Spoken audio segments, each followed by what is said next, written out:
Hey guys, welcome to another episode of Homefront Harmony, the podcast that focuses on providing military families resources for mental health, financial, and well-being. I'm very excited for today's guest. We talk about living in the moment and going through life as it happens. Our guest today is actually another service member who's transitioning out of service in a few months. So we love to have this conversation. Please welcome my friend Alex. How are you, sir? Hi, ma'am. I'm doing good. Oh, it's a drive-by mammon. Him and Brian Jensen with the mamming. Oh, my gosh. You can call me Stevie. It's okay. So now let's talk a little bit about who you are and how it works. So what made you pursue a military career? So pursuing the military career was like I've always wanted to be in the military. Okay. But it was like family mainly that was like made me stop because they were like, hey, you might get deployed and all that. Like, yeah. They were super scared. My mom was super scared. So yeah. For a while I held off on it, but met my long-term mentor, and then he helped me. He suggested the reserves. He was like, okay. Hey, the reserves, you can stay full-time, which I've been. So I've been a reservist since day one. Okay. But I've also been full-time since day one. So a lot of people think I'm active duty, but yeah, I've been reserves. But yeah, it was good because that time I decided to officially join. I was working a full-time job managing a Wendy's location. Okay. And I was also working at Chevron because I was trying to help out my mom because at that time she's had our fourth sibling on my mom's side. Okay. So it was a hard time, but yeah, when I joined, I just kept going. Initially, it was because I didn't know what I wanted in life. Okay. I just wanted some sort of direction or like some pathway for me to get to eventually where I wanted to. But that reason have changed multiple times. As does with us as we grow. Yeah. Uh-huh. So now the military has been great, but it's given me a lot of experiences, a lot of skills that I can use today. Enabled me to meet a lot of people that's in my life. That's guided me to where I'm at, and made very, very good friends, very supportive friends, and yeah, That's awesome. Now, how long have you been a reservist? I am about to hit 11 years. Wow. Yes. Been in it for a bit, And there was always something that attracted you to the military, to serve in it. Was it just the structure of it, the guidance of it? I would say family as well. I've had family in the Philippines, so I'm actually a first generation immigrant myself. Welcome and thank you for your service. Thank you. I moved to California when I was 9 years old, but family in the Philippines have always, I would say, wanted or liked the U.S. military. Oh, yeah. Let's see. A lot of them wanted to migrate here as well, through that, like through the international recruiting and all that stuff. But eventually, I was one of the first few people that joined in my family. So in my immediate family, I'm actually the only one in the military right now. Gotcha. Yeah. So now I have a little special love for you. Daddy was Navy, grew up in the South Pacific. Favorite food, ponce and lumpia. Oh man. So gonna have to be real good friends with you because I'm pretty sure your family makes it right. So yeah. Actually, one of my specialty dishes, pancit. So where I'm from, we do a different kind of pancit. Okay. So a lot of people will do like the pancit canton, which is the thicker noodles. And then some will do the bihon, which is the vermicelli, the thinner noodles. In my town, we mix those, and we make it a little bit more. It has a little bit of broth in it, because we eat it with rice, which is carb on carb. Okay, totally gonna have to try that. I love it, love it, love it. Now, so when you in the reserves, did you have a path of where you wanted to go, so you knew that when you got out, you wanted to get to, or has it kind of just towards now you're going, hey, I know where I want to go, what I want to do? So initially when I wanted to join, I was searching for a photography position. Oh, okay. In the reserves. And the only thing available was a combat photographer. Okay. but that would be actually on the active duty side. It wouldn't let me do the reserves. Okay. And then that's when my mentor was like, hey, if you try Intel. So that's what I do. I'm currently my title is an all source intelligence analyst. Okay. But yeah, he was like, he sold it to me as like, you do a lot of research, you do like super cool stuff, and then you work with aircrew, and you do this. And then, so I was like, yeah, I'm all for it. I want to do that. That's what I want to do. And then when I got to tech school in San Angelo, Texas, after basic military training, the first thing in the syllabus was like how many briefings we were going to do. Yeah. And I was like, what? I was terrible at public speaking. I avoided reading out loud in class. Okay. So, more introverted. Gotcha. yeah, It's so okay. Finding out that I was going to be public speaking throughout this course and my job, which my mentor left out. So thank you for that. Surprise. Yeah. So like anxiety rose through the roof. Gotcha. But I got through it. Had a lot of training and then had a lot of guidance. So yeah, now I've been doing great at the job. So That's awesome. I love that because a lot of positions now, you can gain so much by being able to present, whether it is to 5 people or to 1,000 people. Being that my family are actors, being on stage presenting comes natural into me. It's never been an issue for me to do, but I have other friends that it is kind of a thing for them. And I think that what's great is you find you when you present. Don't try to be somebody else. Don't try to do anything everybody's going to read the unnatural and be uncomfortable with your presentation.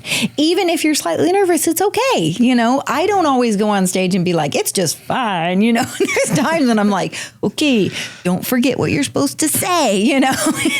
So I love that you had the opportunity to grow that aspect of where you are. Did that make you change your mind about photography? no. Okay. He still loves his photography. Yes. Okay. I would say that was the first thing I found that I loved doing. Okay. And actually, when I joined the military, I stopped doing photography for a while. Okay. And it wasn't until my wife, Joanna, got pregnant that I started getting back into it because she wanted to do some maternity photos. And I was like, I have a camera sitting there. I mean, let's see. But I scouted prices first, and I was just like, ooh, they're a little maternity photo shoots can be a little pricey. They can get up there. Yes, my friend. They can get up there. They're beautiful. But yeah. Yes. They get pricey. Yeah. They So do. busted out my old camera, bought some lighting, and it turned out I was still good at it. Okay. And then slowly and surely, people saw my wife's post, saw the photos, and they started inquiring. Okay. The first person that actually hired me was one of our coworkers. Yeah, so that was my first paid gig, and then eventually another mentor of mine. So Ange, I believe she was one of your guests before. Yes. So she actually what do you call it? She advertised for me. Okay. So she word of mouth. Absolutely. Yes, word of mouth. She referred me to Felicia and Nicole, and then that's when my second paid gig. Absolutely. And so they hired me, and it just went on from there.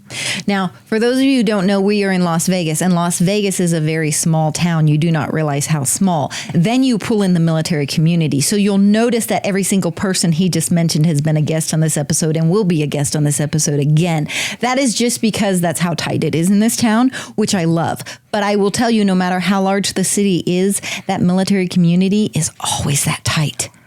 Always. You'll always find those connections to him. It's one of my favorite things about the military community. He's already mentioned he's had 2 mentors. We talk about that a lot. Mentorship is huge. Whether you are being the mentor or the mentee, it's always going to be beneficial. Continue to pay it forward, especially in our community. I think it's huge on the mental health stance to have the mentors, somebody who understands what you're going through, where you're at. It may not be the exact same thing, but just enough to help. Yeah. So, okay, so you're scheduled to transition out the beginning of the new year. Yes. Now, what have you got put in motion in your plans to help you as you get ready to do the transition? Because I know that active duty transition out of service is a little different than reservist transition out of service. So kind of walk us through what you're setting into motion? So I'm actually an AGR right now, so it's kind of like an active duty tour. Okay. But so some cases are similar, and it's just now I'm trying to transition into a part-time position. Gotcha. So by January, that's what I'll be doing. So what I've done is I've talked to pre-separation personnel, like pre-separation advocates. What I'm currently doing is getting a copy of my medical record, because a lot of people actually knew I've served with that was on the same team as me have either gotten out or also in the process of getting out. Okay. And a lot of them are getting like disability ratings. Honestly, at first I thought I wouldn't have any rating at all because like day to day, I'm like, oh, it's fine, it's normal, like a lot of things. But now that I'm going through the motion, I'm finding out that I might actually be messed up. You're not messed up, baby doll. We all have little things that we need to work on. But it's like Omar, one of our recent guests, was talking about the fact that if looking at him, you wouldn't think anything, not knowing the battles that sometimes go on inside the head. So, and for me, a huge thing. Don't call yourself messed up, baby doll. Okay, it's okay. Mental health is something we need to be able to talk about. We had a pandemic. Yeah, everybody got affected some way mentally on that stuff. So I think that the more we realize that this is a part of what happens with life.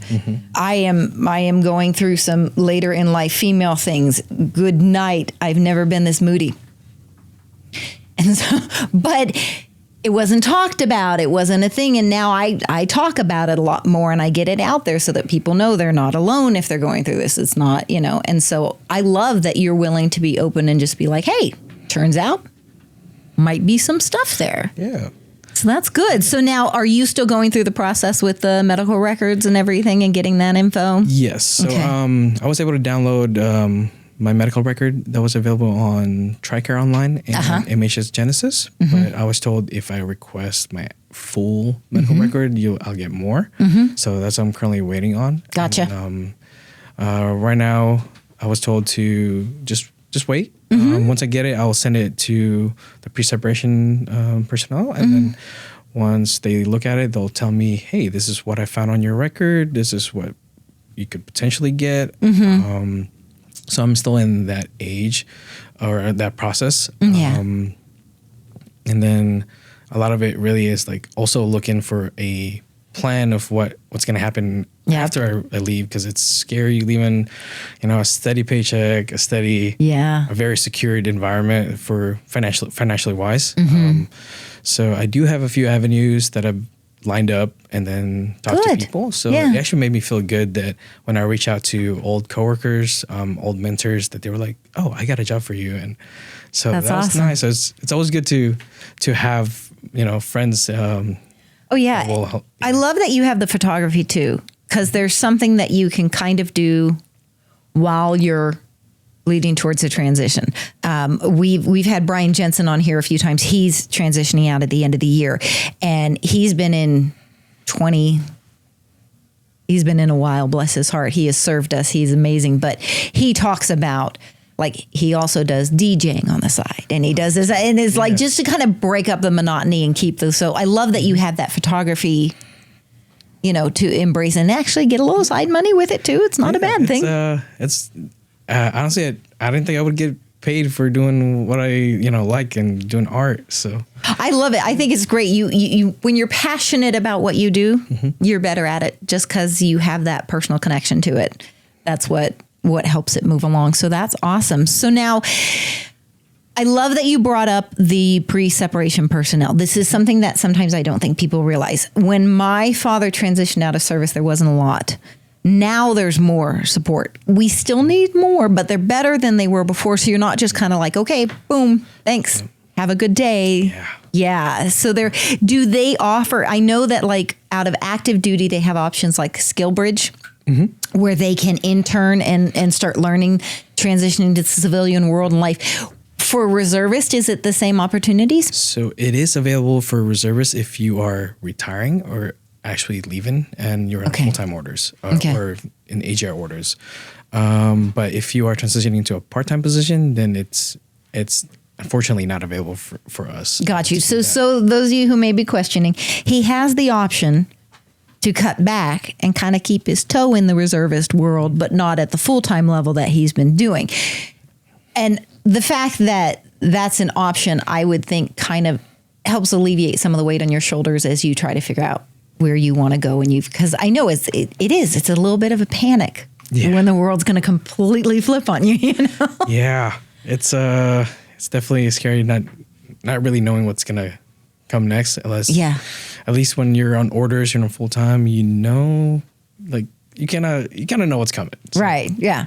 Now, and Alex, or Bart, as we like to call him, not only is a photographer, not only is transitioning out of service, but because he was bored, much like our friend Jensen, he and his wife are having their second child. When is the baby due? So the baby is due August 6th. You know, just 3 months halfway through the middle of him transitioning out of service. It's fine. And how old is your oldest? My oldest is 2 months and 2 years and 5 months. I was going to say 2 months. No, maybe that ain't good math. Yeah, so he is 2 years old and 5 months. So. Oh, wow. He is. Wow. Yeah.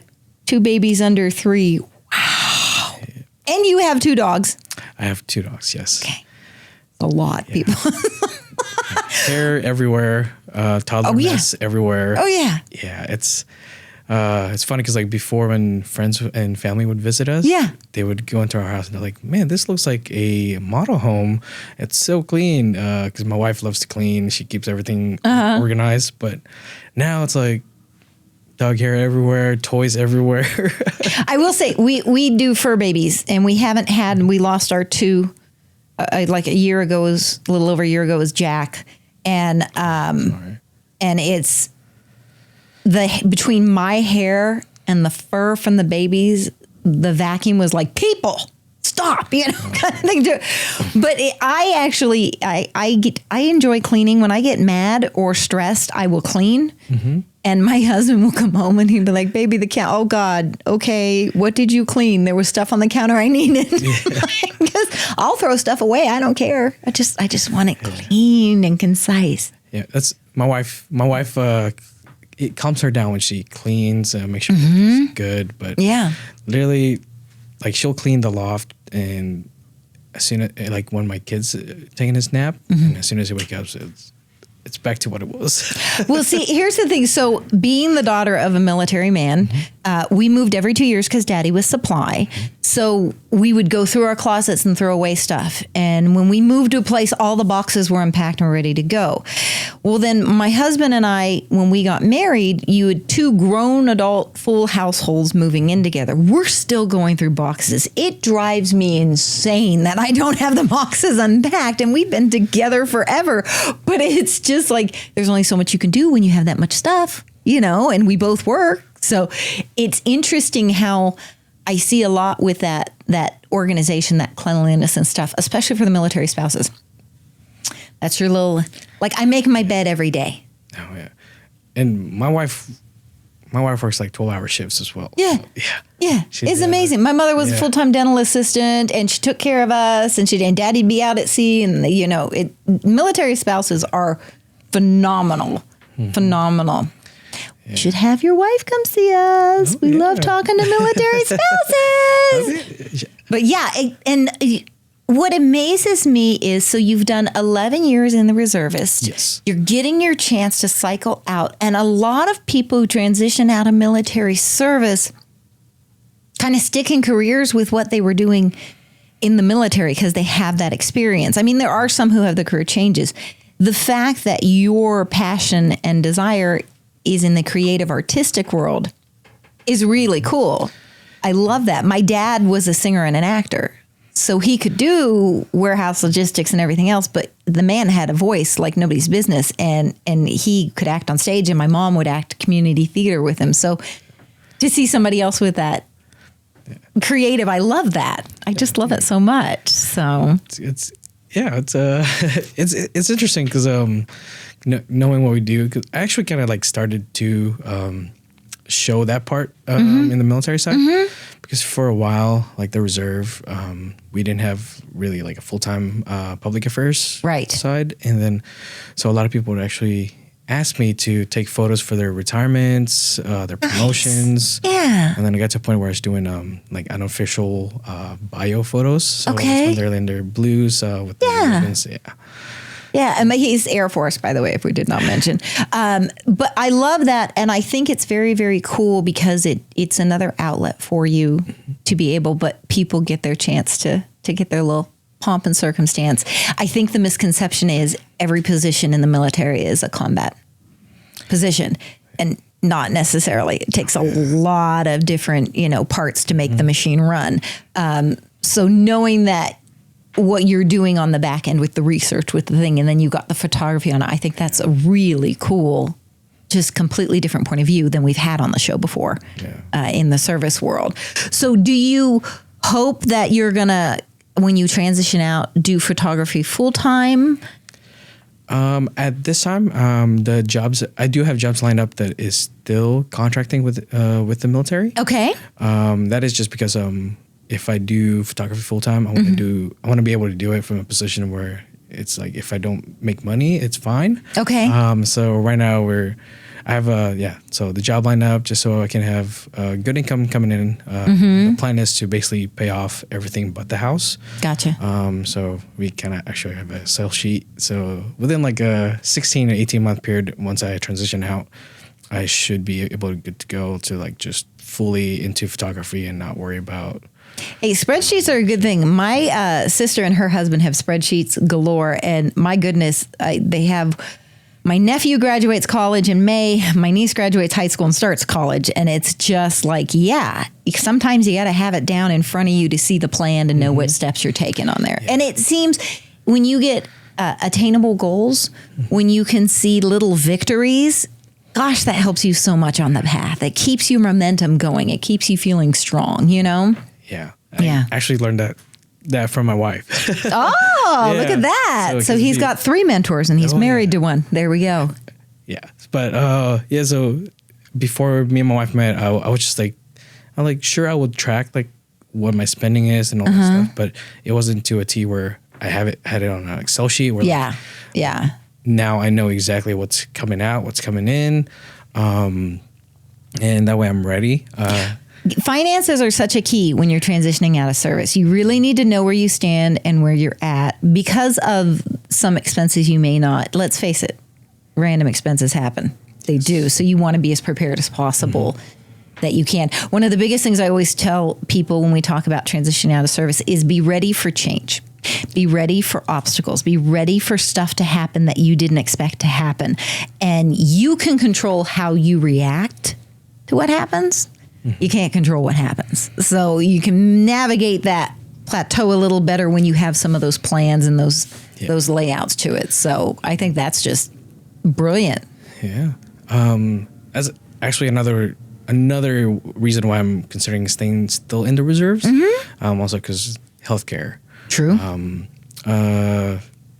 When I actually took a little break from my full-time service for 6-7 months. I did a little bit of contracting, and during that time, if I wasn't in the reserve, healthcare was going to be, I believe it was going to be just under $500 per paycheck. So about $1,000 a month.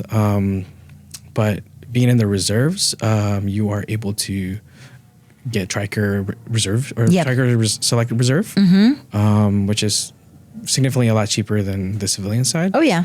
But also being in the reserve, if you are supporting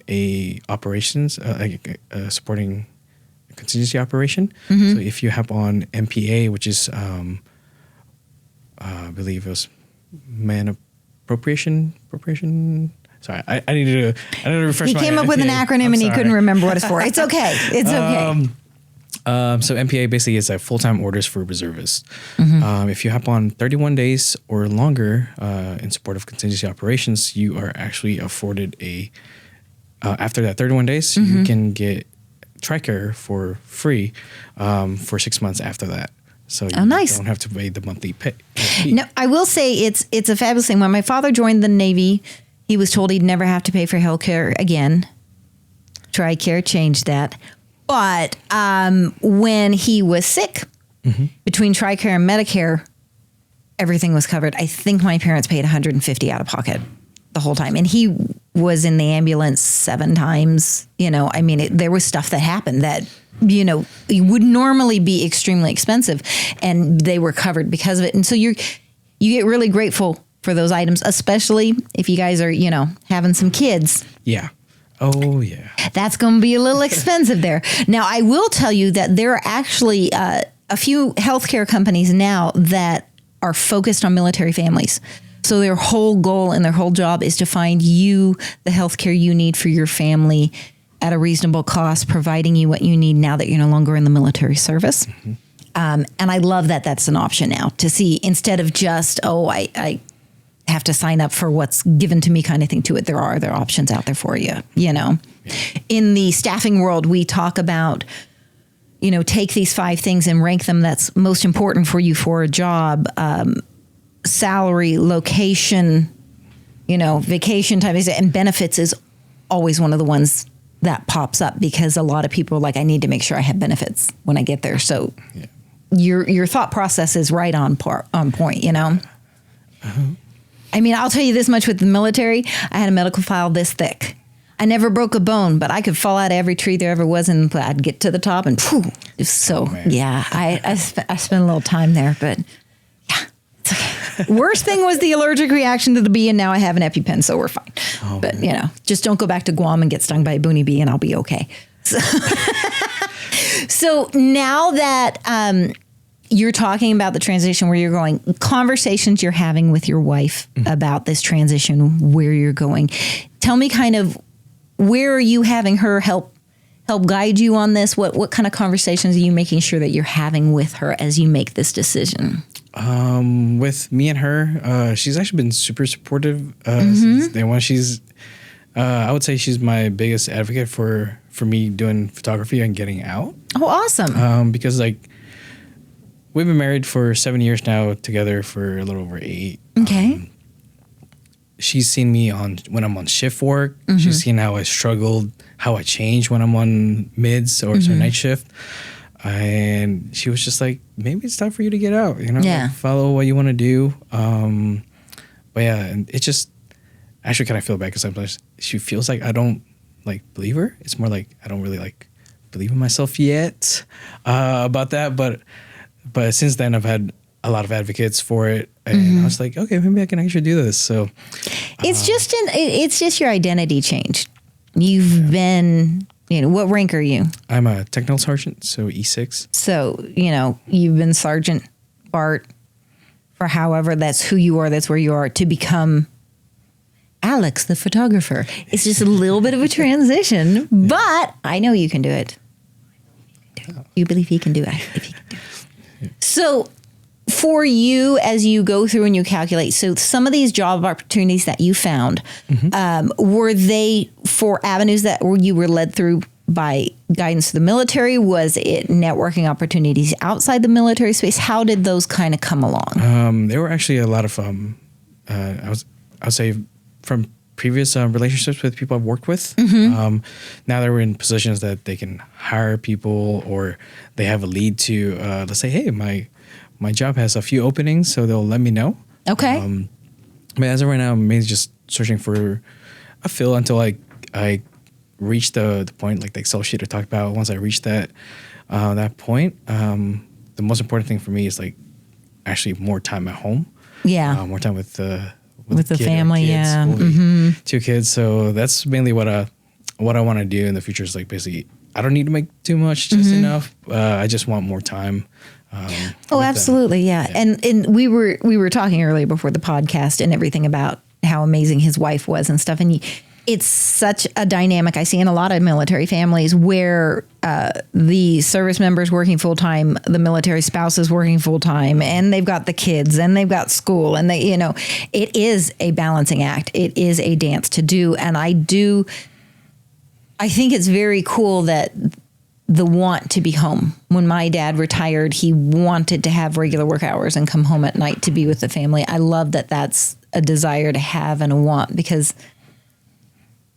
your whole world is the military. It's so easy to get lost in the world, you know? Oh yeah. Yeah. It's like, actually right now, I've been timing it good because if there's something I need to work on at work that's outside of work hours or during the weekend, I would actually wait until my kid's asleep, my wife's asleep. And then I'll drive up to work and then work on the project I'm working on.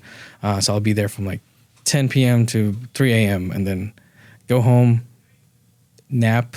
And then get ready and then be back in the office 4 hours later.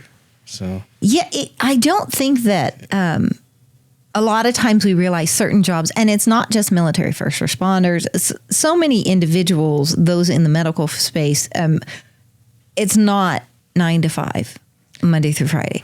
My husband's a real estate broker. People don't register time zones or after hours. He will get calls at 9:30 at night. He will get calls at 5:30 in the morning. And they're not being mean. It just doesn't connect in their head. Yep. He just is one of those people that you should be able to access, you know, and get the answers to your questions. And he answers the phone all the time. But that poor man, it's stuck to his head. But yeah, it's one of those things that I think sometimes we forget that there are varied hours with different careers and things you put in, and you're not just going in for the 8 hours and then going home. Yeah. Because like majority of my career for 7 years was shift work. Okay. So, and that would change every 6 or 8 weeks. So your day shift, 8 to 4 or 7 to 3, and then swings 4 to 12 or 3 to 11, and then mids or graveyard from 12 to 8 or 11 to 7. But yeah, and then, but being in the military, you're not really stuck, like you said, just to your job. Right. I had additional duties when I'm on shift work, so I would be on night shift, and one of my additional duties at that time was cybersecurity liaison. Okay. So one of the functions for that is that if someone in my unit locked their common access cards or the military ID, and they would need me to unlock it. Oh, okay. So I would be fast asleep at like 11 a.m., noon, and someone's ringing my phone, and it's like, hey, can you unlock my my ID? And I was like, yeah. I'm like, I'm not in the office right now. I'm actually sleeping. I was taking a nap. Yeah, I was like, but yeah, it's definitely where like sometimes we'll do. Actually, you brought up during the pandemic earlier. During the pandemic, we actually shifted tempo. We went from the 8 to 9 hour shifts. That's not actually including the drive. The drive, because I'm over at Creech. Oh, yeah. That's another hour and a half to your day just driving. Yeah. But yeah, we changed tempo to 12-hour shifts. This was mainly to keep, less people in the office. That was actually kind of a hard time, honestly, mainly for the junior enlisted. The people just joined the military. Yeah, yeah. So they're like, hey, training. And then they get hit with a 12-hour shift, and they were taking it hard. The junior enlisted were taking it hard. But thankfully, leadership was very cool with it. They let us decide what we wanted to do for our teams. So we decided to do the 12-hour shifts and then send all the junior enlisted home and just keep them home, because a lot of people weren't used to shift work yet. Yeah, it's an adjustment. I have some friends who work for the local city and county government, and they do 410s, but it's Monday through Thursday. And then my brother-in-law actually works up on the slope in Alaska. Okay. In the oil world. Don't ask me what he does. Bless his heart. He's super smart and he does amazing, but I can't tell you cleanly to save my life. But he will go up there 3 weeks on, 3 weeks off. And when he's up there, it's 12-hour days, 7 days a week, just nonstop. And then when he comes home, he just detoxes for the 3 weeks and kind of mellows with his family and breathes for a little bit. It's varied. Everywhere you go are the different shifts that you can do. What's fun about a career like going from the structure of the military to photography or the creative side of the world is getting it to a point where you control your schedule. Yes. So you can do it your way. That's always a really nice way to set it up. And especially when you genuinely enjoy what you do. Oh yeah. The clock goes and you don't pay attention to it. You know, you're just kind of, you get zoned out on it because you're just enjoying where you're at and where you're going kind of thing and get lost in the moment. So now question, photography, do you prefer to shoot like people portraits or do you prefer like nature stuff? If you could do anything you wanted photography, what would you do? Well, I've started out with portraits. I love portraits. That's my primary thing. Recently, I actually got into real estate photography. Okay. I actually, Alicia. I actually prefer the real estate side more now. Gotcha. Because I've had clients, difficult clients to work with, and it's like you know, a lot of the stuff you hash out beforehand. Yeah. But you know, like requests, I usually work with it, and but yeah, it's the real estate side. I prefer more because you'll go out to a home, you spend like maybe an hour and a half, and then on the editing side, you have the option to outsource it or do it your own. I kind of do both, so depending on what is the need for it. Yeah. So I'll do that. But yeah, portraits. I tried hiring an editor, and it was just weird because like they couldn't get exactly how I do my photos. Gotcha. So I do those myself. I spend like 15 to 20 minutes per photo. That's awesome. Yeah, but I take a lot throughout the session. But yeah, portraits. But it's not like you think about it and you go, I'm going to spend 15 minutes working on this photo. It's just you have the vision of how you want it, and you just get lost in getting to that vision, you know? I actually had one photo that I was working on one time, and it just like didn't look quite right. And next thing I know, I am 2 hours into this photo. One photo, 2 hours. A little bit of time. Now, do you find that with the upcoming transition out of service, with the decisions you're going to have to make and where you're going to have to go, that you really spend a lot of time like thoughtfully breaking down, if I went this route, this is how this would go. If I went this route, this is how this would go, to kind of help you make the decision? Yes. I'm actually been kind of like that. I always have backups on backups. Okay. So it gets to a point like, I think right now I've actually talked to a few people. Okay. Actually my OSC right now, he's one of the people. OSC? Officer in charge. Thank you.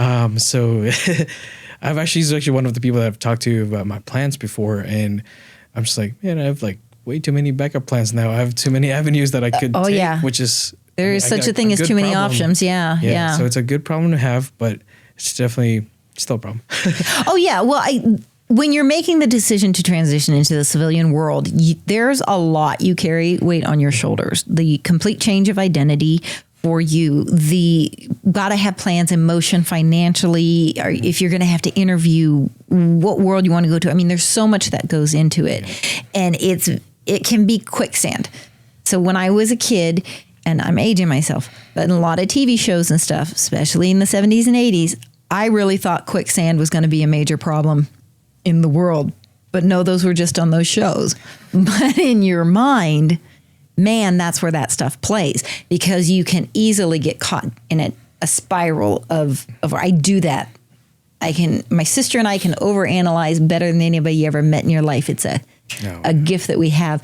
And it's good to analyze and to research. And then there's a point when you go, okay, I gotta pull the plug right now, and I gotta step away and just clear my head, you know? Yeah. So I do. So again, back to the Excel sheets, I do that, and then each avenue I'll like, all right, for this job, I'll make this much money, but this is the schedule. And this job will like make a lot less money, but it will let me do whatever I want. Like I can take off work early one day and then just work extra hours later. So like that's true. So like I've mentioned earlier, important part of me is time at home. So like I said, don't need to make a lot of money. I just need to make enough and then afford me that time at home. Well, it's funny because I'm a big proponent for work-life balance. And I was going through this article where they were talking about how to make your work-life balance, how to level everything out, how to get it going. And this one billionaire said, if you want to be successful in business, then you don't need a work-life balance. Your life needs to be your work. I disagree with that. Yeah. I think that those who are the most successful find that work-life balance, find that flow to it, that ebb and flow. Because if you are just solely focused on work and you have no relationships like your wife to lean back on, to have time with, to escape the work world for a bit, that you'll burn out.